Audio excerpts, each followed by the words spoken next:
అప్పుడే పుట్టిన బేబీ బాయ్‌లో లేదా కొద్దిమంది మగపిల్లల్లో స్క్రోటంలో 1 లేదా 2 టెస్టిస్ లేకపోవడాన్ని ఎప్పుడైనా గమనించారా? ఈ కండిషన్‌ని అన్‌డిసెండెడ్ టెస్టిస్ అంటారు.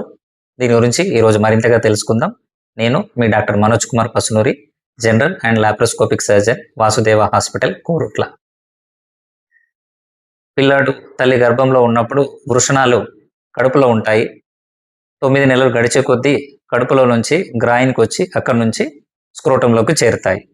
ఈ కండిషన్ ఉన్నవాళ్ళ దాంట్లో ఆ డిసెంట్ అనేది జరగకపోవడంతో కడుపులోనే ఉండిపోతాయి. సో ఈ కండిషన్ని సకాలంలో గుర్తించకపోతే, ఎక్కువ రోజుల పాటు వృషణాలు కడుపులోనే ఉండిపోతే ఫ్యూచర్లో కొన్ని రకాల ప్రాబ్లమ్స్ వస్తాయి. కొన్నిసార్లు టెస్టిస్ ట్రామాకి గురవ్వచ్చు. కొన్నిసార్లు టార్షన్ అయ్యే అవకాశం ఉంటుంది.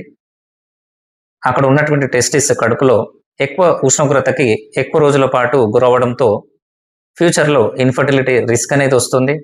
కొద్ది మందిలో టెస్టిస్లో ట్యూమర్స్ అంటే క్యాన్సర్స్ అయ్యే అవకాశాలు కూడా ఉంటాయి.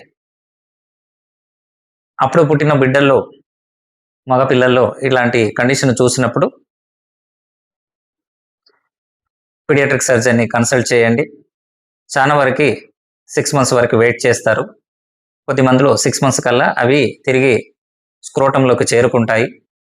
6 మంత్స్ వరకు కూడా ఆ టెస్టిస్ స్క్రోటంలోకి రాకపోతే ఆర్కియోపెక్సీ అనే సర్జరీ ద్వారా దాన్ని తిరిగి స్క్రోటంలో ఫిక్స్ చేస్తారు. ఈ కండిషన్ని, ఈ సర్జరీని ఆర్కియోపెక్సీ అంటారు.